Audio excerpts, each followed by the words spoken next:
Welcome आपका मेरे YouTube channel पे। और ये जो प्रॉब्लम आप देख रहे हो ना बोर्ड पे, ये बैकलॉग प्रॉब्लम्स मैंने इसको कैटेगराइज किया है। ठीक है, बैकलॉग प्रॉब्लम इसलिए क्योंकि अगर आपको बैकलॉग क्लियर करना है तो आपको इन्हीं प्रॉब्लम्स के थ्रू कॉन्सेप्ट को सीखना है। आप सोचोगे कि मैं सारा का सारा चैप्टर का थ्योरी पहले पढ़ लूं फिर जाऊं प्रॉब्लम सॉल्व करने के लिए, तो ऐसा नहीं होगा। आपको बेसिक थ्योरी पता होना चाहिए, पैराबोला क्या होता है, पैराबोला की इक्वेशन क्या होती है, और इतना आपको पता चल जाता है। लेकिन जब तक आप प्रॉब्लम सॉल्व नहीं करोगे ना, आपका बैकलॉग क्लियर नहीं होगा कभी भी। क्योंकि बैकलॉग तभी आता है जब आप बहुत ज्यादा थ्योरी पढ़ते रहते हो और प्रॉब्लम सॉल्व नहीं करते हो। प्रॉब्लम सॉल्व करोगे कॉन्फिडेंस आएगा। तो अगर फर्स्ट टाइम चैनल पे हो, सब्सक्राइब करो चैनल को। ऐसे बहुत सारे क्वेश्चन कराऊंगा जिससे आपको क्या मिलेगा, एक क्वेश्चन के थ्रू बहुत सारे कनेक्टेड चीजें आप सीख जाओगे। तो इस क्वेश्चन में क्या दिया है, मैंने पैराबोला लिया है और पैराबोला की जगह पे यहाँ पे एलिप्स भी हो सकता था, यहाँ पे हाइपरबोला हो सकता था, यहाँ पे सर्कल हो सकता है, कुछ भी हो सकता है। कॉन्सेप्ट वही है, टेंजेंट लिखना है आपको। ठीक है, तो एक बार मैं ड्रॉ करता हूं पैराबोला का कर्व। ये स्टैंडर्ड पैराबोला है, y स्क्वायर क्या है 12x है, तो y square equal to 4ax से आप कंपेयर कर लोगे। तो y square equal to 4ax से कंपेयर करने पे आपको मिल जाएगा 4a इक्वल टू कितना 12, और 4a इक्वल टू 12 का मतलब a आपका 3 आ गया। तो a 3 आ गया, इसका मतलब जो आपका पैराबोला है स्टैंडर्ड वाला, उसका ये पॉइंट जिसे कहते हैं फोकस s, और ये पॉइंट क्या होता है फोकस a,0। तो ये सब आप जानते होंगे, इसे कहते हैं फोकस a,0। ये क्या आपका 3 है, तो फोकस आपका हो गया 3,0। तो ये पॉइंट क्या हो गया 3,0।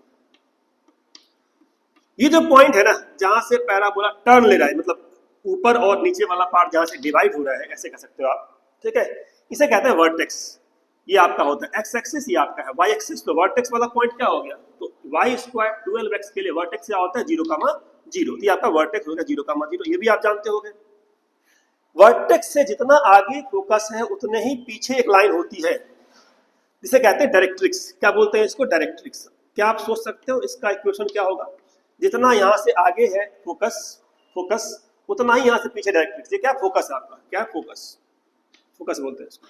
तो डायरेक्ट्रिक्स क्या है, यहां से अगर a आगे है फोकस तो a पीछे है, तो x equal to minus a। ये हो गया डायरेक्ट्रिक्स की equation, x equal to minus a। ये हुआ बेसिक आपका पैराबोला का। ठीक है, अब आपको क्या बोला, टेंजेंट लाइन है जो पास कहां से करती है, इस पॉइंट से 2,5 से। अब टेंजेंट जब टच करेगी लाइन इसको, अब टच करके लाइन ऐसी हो सकती है, ऐसी हो सकती है। तो मैंने मान लिया एक लाइन ऐसे दिखा दिया, मैं ऐसे टचिंग लाइन दिखाता हूं, ऐसे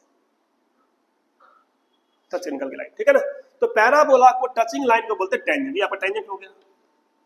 अब ये टेंजेंट लाइन का इक्वेशन लिखना है आपको, और ये टेंजेंट लाइन कहां से पास कर रही है 2,5 से। एक बार चेक कर लेते हैं, ये 2,5 पॉइंट क्या पैराबोला के ऊपर है, क्योंकि ये टेंजेंट यहां से पास कर रही है तो पॉइंट अंदर तो होगा नहीं, अंदर होगा तो टेंजेंट ड्रॉ होगा नहीं कभी भी। ठीक है ना, अगर कोई पैराबोला है और पॉइंट अंदर होगा तो टेंजेंट नहीं, उसे कहते हैं सीकेंट कहते हैं उसको।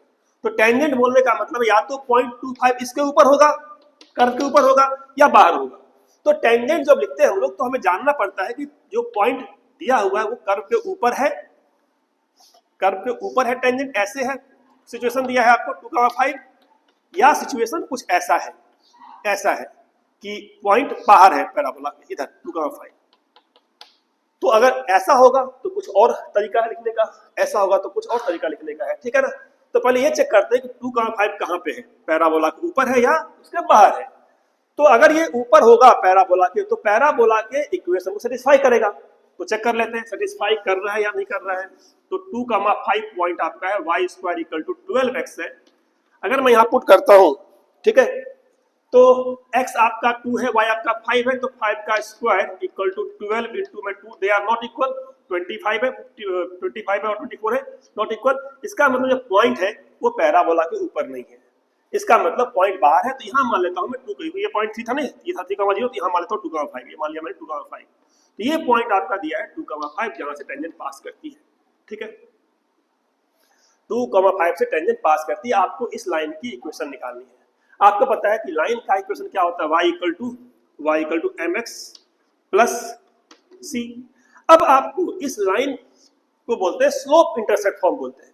अगर ये लाइन इसको टच करती है, लाइन अगर parabola y square equal to 4ax को टच करती है, इसका मतलब होता है ये c, a और m, इसमें relation c equal to a by m, ये होता है relation c equal to a by m। इसे कहते हैं कंडीशन ऑफ टेंजेंसी, और ये बदलती रहती है अकॉर्डिंग टू द कर्व। अगर पैराबोला है तो y स्क्वायर 4x इक्वेशन के लिए c a बाई m है। अगर ये पैराबोला की जगह पे मान लीजिए एलिप्स होता, क्या होता है एलिप्स, क्या होता है ellipse, x square by a square plus y square by b square equal to 1। तो इसके लिए इस लाइन का जो c है वो c इक्वल टू या c square equal to a square m square plus b square होता है। और यही अगर एलिप्स की जगह पे क्या हो जाए, हाइपरबोला हो जाए, x square by a square minus y square by b square, तो आपका सी निकालने के लिए सी स्क्वायर होता है A square M square minus B square. तो आप इस एक क्वेश्चन के थ्रू तीन बातें समझ गए कि अगर कोई लाइन टच करती है पैराबोला को तो condition c a by m होता है, अगर लाइन टच करती है एलिप्स को तो condition c square equal to A square M square plus b square होता है। यहाँ पे आपको ए एम और बी कहां से मिलेगा, ए भी मिलेगा एलिप्स से और एम कहां से मिलेगा, स्ट्रेट लाइन से एम मिल जाएगा, कोएफिशिएंट ऑफ एक्स। और अगर हाइपरबोला वाला की इक्वेशन है यहाँ माइनस है तो C square equal to A square M square minus B square होता है। ये तीन को कहते हैं कंडीशन टेंजेंसी। तो मैं ये जान गया कि अगर ये लाइन टच करती है पैराबोला को, मुझे पैराबोला का ए पता है 3 है, ठीक है, सो आई कैन से कि टेंजेंट की जो इक्वेशन है mx प्लस सी कितना है a बाई एम, तो यहाँ पे कर देंगे a बाई एम, ठीक है। a क्या आपका है, a आपका 3 है, तो यहाँ क्या हो जाएगा 3 बाई एम। तो आपका जो टेंजेंट था ये line, that tangent line is क्या हो गया आपका y equal to mx plus 3 by M. तो this is the tangent which is touching the parabola. अब इस टेंजेंट में क्या है, अननोन वैल्यू m है, बस मुझे m चाहिए। तो क्या आप सोच पा रहे हो m कैसे निकालोगे, अभी तक आपने इस कॉन्सेप्ट को यूज नहीं किया इस पॉइंट को, तो आपको थिंक करना है कि m को निकालने के लिए ये पॉइंट कैसे हेल्प करेगा। तो अगर टेंजेंट यहां से पास कर रही है इस पॉइंट से 2,5 से, इसका मतलब इस इक्वेशन में 2,5 सेटिस्फाई करेगा, ठीक है। तो अब मैं इसको यहाँ पे 2,5 यहाँ पुट कर देता हूँ। तो 2,5 को पुट करने पे क्या मिलेगा, देखिए 2,5 को पुट करते हैं, ठीक है, सारा देते हैं वैसे। तो 2,5 यहाँ पुट किया तो 2,5 y में 5 और x में कितना 2, तो 2m आएगा प्लस में क्या आएगा 3 बाई एम। आपको यहाँ समझ में आना चाहिए कि it is quadratic in m, और क्वाड्रेटिक जो बनेगा यहाँ से 6m स्क्वायर प्लस में 3 बाई एम यहाँ पे आएगा, सॉरी 2m स्क्वायर, क्या होगा 2m square plus 3 by m equal to यहाँ पे आपका 5 आ गया। तो 5 यहाँ कर लेते हैं, m को हटा के यहाँ ले आते हैं 5m। नेक्स्ट स्टेप में 5 वहां ले जाते हैं उस साइड, तो we can say 2m square minus में 5m प्लस 3 इक्वल टू 0। यहां से आपको m की 2 वैल्यू मिलेगी, और m की 2 वैल्यू मिलने का मतलब क्या हुआ, m की 2 वैल्यू मिलने का मतलब आपके पास 2 टेंजेंट होगा, जो आपको देख के समझना है कि 2 टेंजेंट क्यों होगा। क्योंकि एक टेंजेंट ऐसा हो सकता है, एक टेंजेंट आपका इधर से तो सकता था ना, ऐसे ऐसे ऐसे, ठीक ऐसे, ठीक है। तो we can have 2 tangents passing through a outside point. अगर बाहर वाला पॉइंट है तो 2 टेंजेंट होगा, क्योंकि यहाँ से आपको m की 2 वैल्यू मिल रही है। तो m की 2 वैल्यू निकाल लेंगे और निकाल के यहाँ पुट कर देंगे, आपको 2 टेंजेंट आ जाएगा जो प्रॉब्लम में पूछा हुआ था। अब इसी प्रॉब्लम में और क्या क्या पूछ सकते हैं, इस एक क्वेश्चन के थ्रू आपसे पूछ सकता था कि बताओ ये 2 टेंजेंट यहाँ पे हो रहा है, इनके बीच का एंगल क्या है, एंगल क्या है। तो चाहे एंगल पूछता चाहे इक्वेशन पूछता, कॉन्सेप्ट वही है। अगर एंगल निकालना है आपको तो आपको यहाँ से m1 मिल जाएगा, आपको यहाँ से m2 मिल जाएगा, और अगर आपको m1 m2 मिल गया तो आपको पता है कि एंगल निकालने का फॉर्मूला क्या होता है, tan थीटा इक्वल टू, तो ये आप जानते हो कि tan थीटा का फॉर्मूला क्या होता है, ये बताता हूँ आपको tan थीटा। तो tan theta equal to m1 minus m2 upon 1 plus m1 m2, इसका मॉड करके हम लोग यहाँ से एंगल भी निकाल लेते हैं। तो इस एक वीडियो में मैंने आपको 3-4 बातें बता दी। एक तो पॉइंट कैसे चेक करते हैं कि कर्व के ऊपर है या बाहर है, ठीक है। अगर कर्व के ऊपर होगा तो सेटिस्फाई करेगा, सेटिस्फाई नहीं कर रहा है इसका मतलब बाहर या अंदर होगा।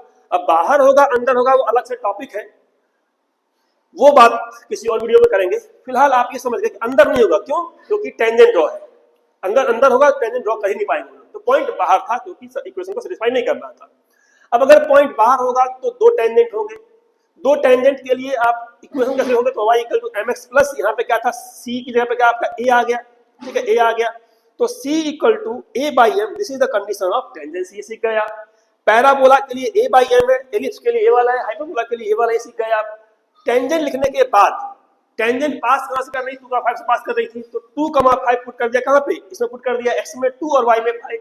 यहां से क्या मिला, m में क्वाड्रेटिक आया। इस क्वाड्रेटिक को आप सॉल्व कर लोगे, m की 2 वैल्यू यहां से मिल जाएगी, और 2 वैल्यू के कॉरस्पॉन्डिंग आपको 2 टेंजेंट मिल जाएगा। और अगर आपको टेंजेंट नहीं निकालना है, एंगल निकालना, तो आप इस फॉर्मूले से एंगल निकाल लोगे। होप आपको इतनी बातें समझ में आई होंगी। अब ये कॉन्सेप्ट अगर आप सीख गए, इस टाइप के कम से कम 3 से 4 क्वेश्चन आपको मिलेगा कोऑर्डिनेट ज्योमेट्री में। कभी एंगल निकालने को बोलेगा, कभी इक्वेशन निकालने को बोलेगा, और कभी ये पॉइंट निकालने को बोल देगा। ये पॉइंट क्या है, अगर आपका ये इक्वेशन आ गया, ठीक है, तो इक्वेशन को अगर आप सॉल्व कर लोगे इससे पैराबोला के साथ, तो आपको ये पॉइंट ऑफ टेंजेंसी भी आ जाएगी। ठीक है, तो अगर आपको समझ में आया हो, कॉन्सेप्ट अच्छा लगा हो, मैंने यहाँ पे आंसर निकाला नहीं इसका, क्योंकि इतना मैं जिम करता हूँ कि बैकलॉग प्रॉब्लम्स है, तो आप इतना तो निकाल लोगे। आप कमेंट में बताना कि आप किस तरीके से इस वीडियो को मैं और अच्छे से अच्छा करूं, सो आपको मैक्सिमम बेनिफिट हो। मिलते हैं नेक्स्ट वीडियो में।